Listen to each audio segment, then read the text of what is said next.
3. Should I do it? No, please don't. I hit the Tina Belcher. Told him this would happen good? and we not a minute Looking late. Seen him down.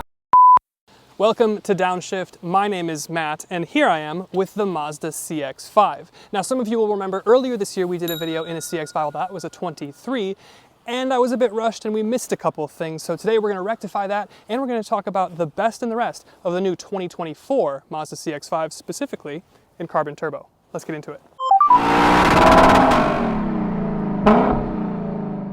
The first thing we have to talk about on the negative side is the fact that it is on a very old chassis. Now, this car at its bones is from like 2014. Now, most of you probably won't care about that sort of thing because it doesn't really translate to a poor driving experience by any means, but it is just something to know, especially considering that the new CX50 is on a newer chassis, although it does not get independent rear suspension. And it will be said that the newer incoming hybridized and possibly straight six CX70 will be on a rear drive architecture. So this is just a little bit older, and you might feel some of that behind the wheel, but it's unlikely unless you're really looking for it. The second thing we have to talk about is the technology stack. Now, it's okay, but there's a couple things that we should know. Now, we'll start with the head-up display. You do get one. You get a couple colors, but it mostly just tells you your active speed and kind of how your adaptive cruise and lane keeping assist works. Then we go down to your center instrument cluster. Now, most competitors here are giving you a full instrument cluster option or fully digital option. Here you have a 7-inch screen, you can kind of see it there, and there's a couple different screens that you can see, but ultimately it doesn't change a whole lot. Again, kind of fine, just something to note. And then you move on to the center screen here, and you get this 10.25-inch screen as standard, which is fantastic. And now for 2024, you do get wireless Apple CarPlay. You love to see that. The only thing that's pretty annoying about this is the fact that when you are in Apple CarPlay and you are parked, it's just about the only time that you can use this as a touchscreen. You won't be able to use this as a touchscreen, so you have to use the native scroll wheel, iDrive style wheel. Now, I think this is kind of dangerous because then you're spending more time looking at how you're navigating rather than just touching something and moving back on. Just my perspective, but Paula, what do you think? Yeah, I think for some it might be a real deal breaker, but they did do a nice job of kind of integrating these buttons to Apple CarPlay versus the native system that they have. So like if I click the navigation button here, it actually takes to Apple Maps. Yeah, if I click the music, it'll go to Spotify as well. And then if I click the home button, it'll take me to that screen that I was first starting on. So I feel like they do try and make up for it, but I agree. It is kind of frustrating that they give you touchscreen, but only part of the time. We'll throw it into reverse here, and you can see that you do have a reverse camera. It doesn't take up the full width, and it's not 360. You can get a 360 camera, but not on the carbon turbo. You do have to go up to the signature to get that. Now let's talk about fuel economy. This 2.5 turbo is rated for 24 mpg by the EPA. I've been getting worse than that, and I'm very judicious with my throttle. And my friend here is even less judicious, and he's obviously been getting less. I've been gonna get about 23 mpg. No matter how you shake it, this is gonna be one of the less efficient vehicles that you can get within this segment here at 24 mpg combined. And I asked Matt, I kind of wanted to get his opinion on it because he has the NA version of this same engine. And I asked him, I said, is it worth saving $4,000? You get 4 extra mpg, but you obviously don't have the power that this thing has. Yeah, so I've owned a 2016 Mazda CX5 with the 2.5 non-turbo, and I've been getting about 28 mpg, 28.2 over the last like 20,000 miles. That's pretty good. I would say for me personally, the trade-off is worth it. I would take less power for better fuel economy because, well, what I do, I get a new car every week. But if you really need to have some extra fizz in your life and you just have access to your one car, which is most of the people, then maybe the turbo is worth it to you. Just be prepared to pay more at the sticker price and pay more at the pump. Another place we kind of have to ding the CX5 is the fact that you can't get a hybrid option here. You can't get a plug-in hybrid option here. It's just the 2.5 naturally aspirated or the 2.5 turbo that we have here. And it's the same story with the CX50. It's kind of twin cousin. Now, Mazda is going to remedy that with the incoming CX70 to be kind of the twin or smaller version of their CX90 that we tested earlier in the year. So you will get a plug-in hybrid, but you don't have it here, whereas you have it in your CR-V and your RAV4 and your Tucson. So a little bit of a miss here. Now, we talked about this technology earlier, but let's talk about the driver assist suite. Now, you get stuff like adaptive cruise and some lane keep. It's more passive than anything. You don't get like lane centering or anything like the Hyundai system that we love so much in the Tucson.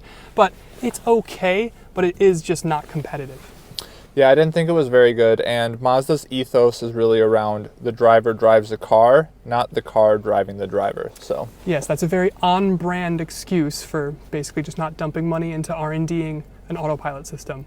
Now we have to talk about towing. Your towing capacity is actually pretty good here. You get 2,000 pounds of max available towing capacity. Compared to something like a CR-V that's only doing 1,500 or a RAV4 that's doing about 1,750, this actually gets you more. But if you want the most from Mazda, you want to go up to the CX-50, the twin or cousin thing to this. That'll go up another 1,500 pounds to 3,500 pounds of towing, and that is pretty strong. As we step into the back here, you're gonna see that there's already kind of an issue. Now I'm 6'1", sitting behind myself. I don't really have much knee room, and I just have less knee room than pretty much anything else in the segment. But what I do have is pretty good headroom, a lot better than I'm gonna get in the sister CX-50. There's a couple other things to mention. You've got map pockets back here both sides, you've got charging vents, and if you fold down your center armrest here, you've got cup holders. That's not uncommon, but you open this up, and this is where you have some chargers here. Now the interesting thing to note also is the fact that if you have 3 people in the back here and you want to charge something, you're obviously not going to be able to. And the last thing to note is you can option heated rear seats on your Premium Plus and your Signature, but you're not going to get it here on your Carbon Turbo. Then we're going to talk about the trunk. I can do this all day, it's not gonna work. It does not have kick gesture tailgate. A little bit annoying on something that's supposed to be the more premium option in the segment. You do have obviously a powered trunk, but again, no close and lock. But when you get in here, your trunk isn't huge. And obviously now this being the CX5, it is shorter than just about everything else in the segment. It's 6 inches shorter than its sister CX50. So with the rear seats up, you have a smaller trunk. But interestingly, if you fold the rear seats down, you will have a bigger trunk. You can obviously fold them back here, which isn't just a given.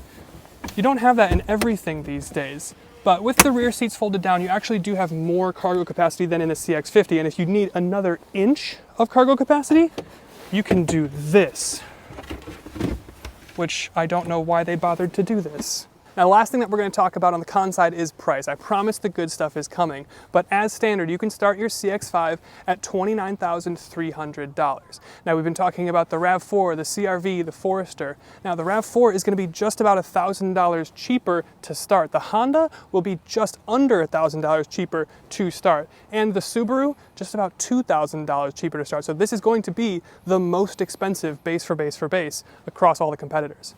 I do think it's important to note though that this does come standard with all-wheel drive, whereas the CR-V and the RAV4 you would have to option that. So I think you would quickly make up those dollars to kind of get them a bit more even. That's true. But the Subaru obviously still comes standard with all-wheel drive. Yeah, but do you really want to be seen in a Subaru? Anyway, let's start talking about all the good stuff going on here. The most notable thing is, of course, power. Now, on the con side of the video, we talked about the fuel economy penalty, but there is an upside to that. You get the most power in the segment here. On premium gasoline, you'll do about 256 horsepower and 320 pound-feet of torque. That's pretty good, but let's say you can't afford premium gasoline or you just don't want to. Well, that'll knock you down to about 227 horsepower and 310 pound-feet.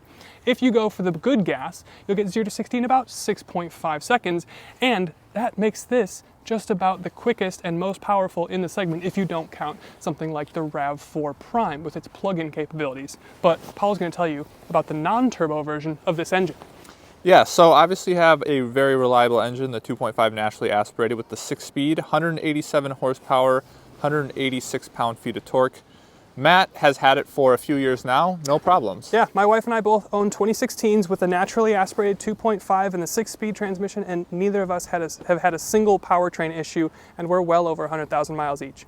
And then, of course, there's the looks. Now, this thing, I'm not even going to argue, it's the best looking in this segment. Arguments could be made that the CX-50 is better looking. It's a little bit more rough and tumble, and this is a bit more elegant, but this thing looks fantastic as it sits. Now, this is the Carbon Turbo. I've been referring to it as the Playboy spec because you get the big power, you get the big engine and performance, but you also get the styling package, which means you get the blacked out grille, you get the blacked out front accents, you've got full LEDs, although you get incandescent turn signals, which is weird. And then as you come around, you've got blacked out wheel arches, you've got black 19-inch wheels all the way down the side, black wing mirrors, black window treatments, although you do get chrome on your lower portion here.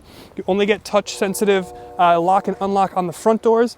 And then of course, around the back, I just want to take a minute to appreciate the zircon sand metallic. This and white are the only colors that you can get your carbon turbo in. It's about $450 for this zircon sand metallic. And there's something very specific about this color that Paolo's going to tell you about right now. Yeah, well, I guess I agree with Matt that this is the best looking in the class for sure, without a doubt. And the zircon sand is incredible. I feel like it looks like something out of Dune. It's such a unique color, but you can only get it here on the carbon. So let's say that you live in the Midwest, you wanted heated seats, you wanted heated steering wheel and heated rear seats. It snows sometimes. You cannot get this color in the premium or the signature. You can only get it here in the carbon, and the carbon cannot be equipped with the heated steering wheel or the heated rear seat. So that is a bummer. You can only get this in the zircon sand or the white here in the carbon. And there's one more thing to note about the carbon turbo trim here, and it's the fact that when you get onto the interior, this terracotta interior is the only color you're going to get on the carbon turbo. Now, if you go to the non-turbo, the carbon edition, you can get red interior, but if you want your turbo, you're going to have to deal with the terracotta.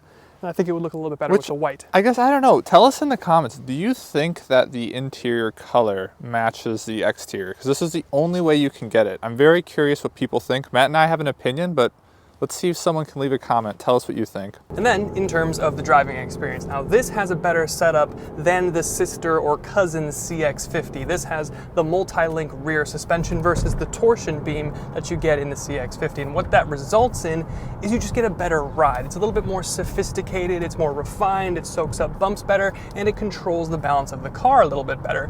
You've also got a shorter wheelbase than you do in the CX5, so this feels a little bit more frisky, a little bit more darty, a little bit more sporty, if you will.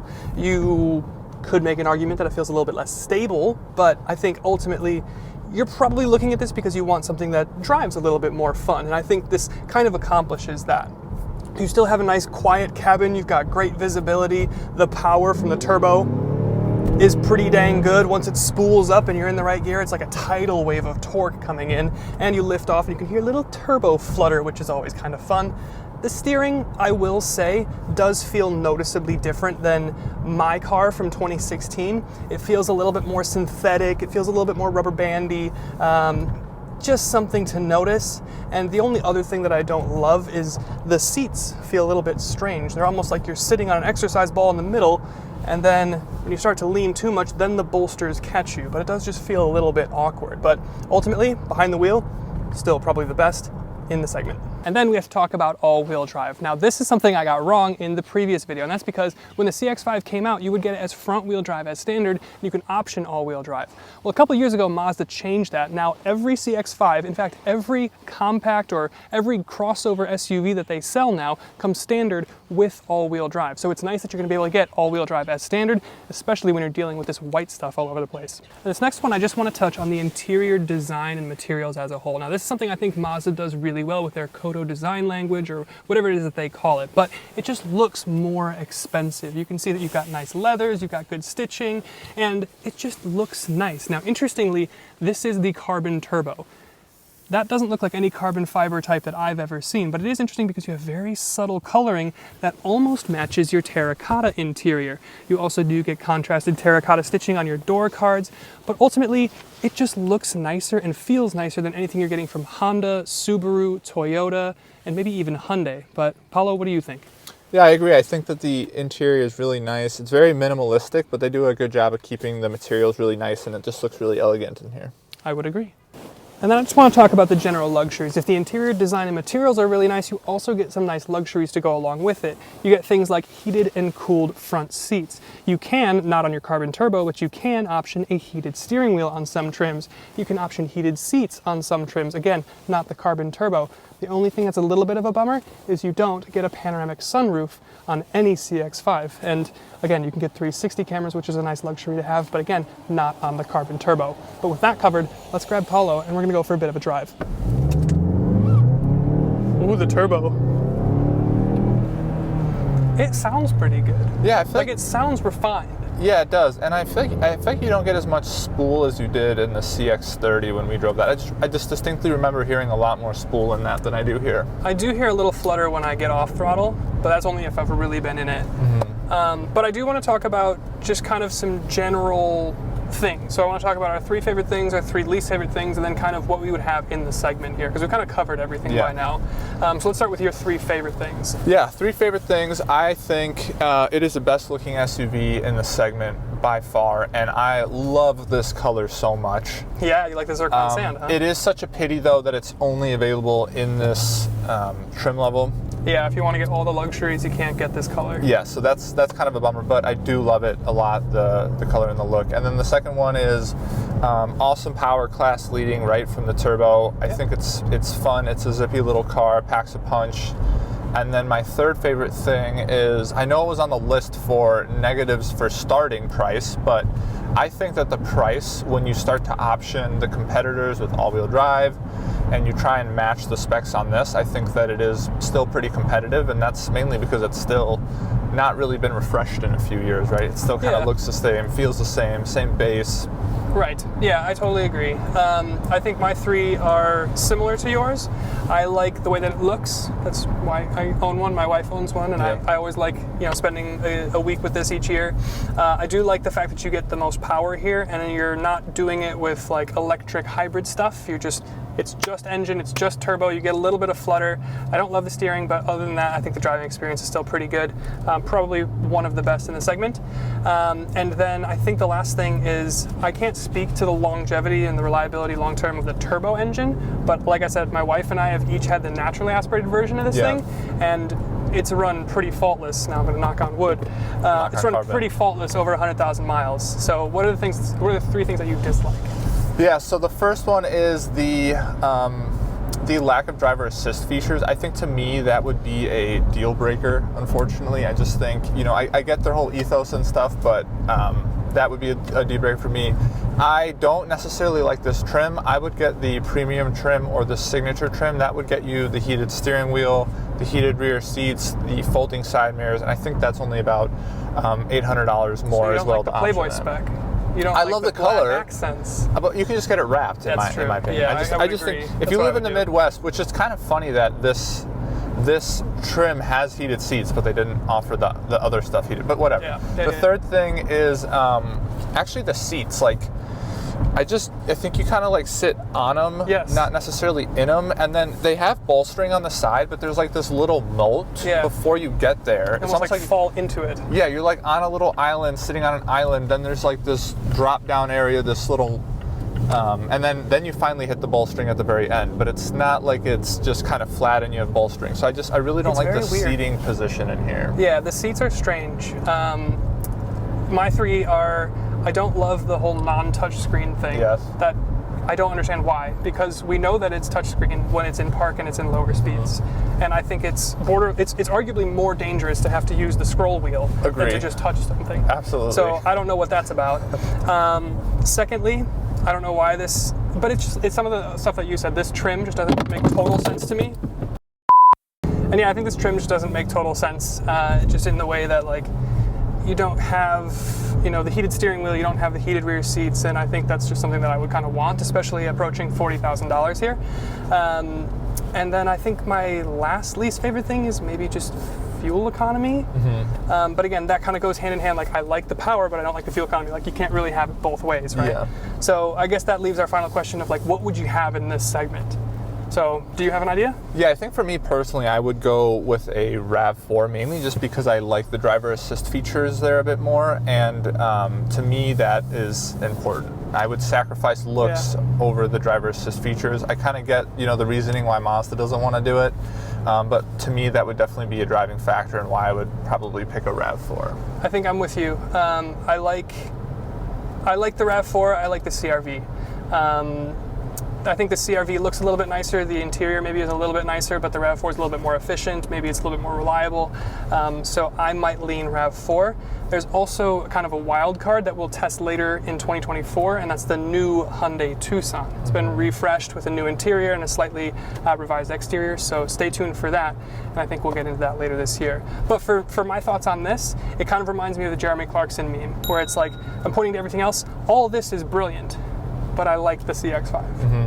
I don't know if I would buy a new one in 2024, but I love mine, and if you want a little bit of power and some nice driving dynamics, It's not a bad way to go. Yeah, absolutely.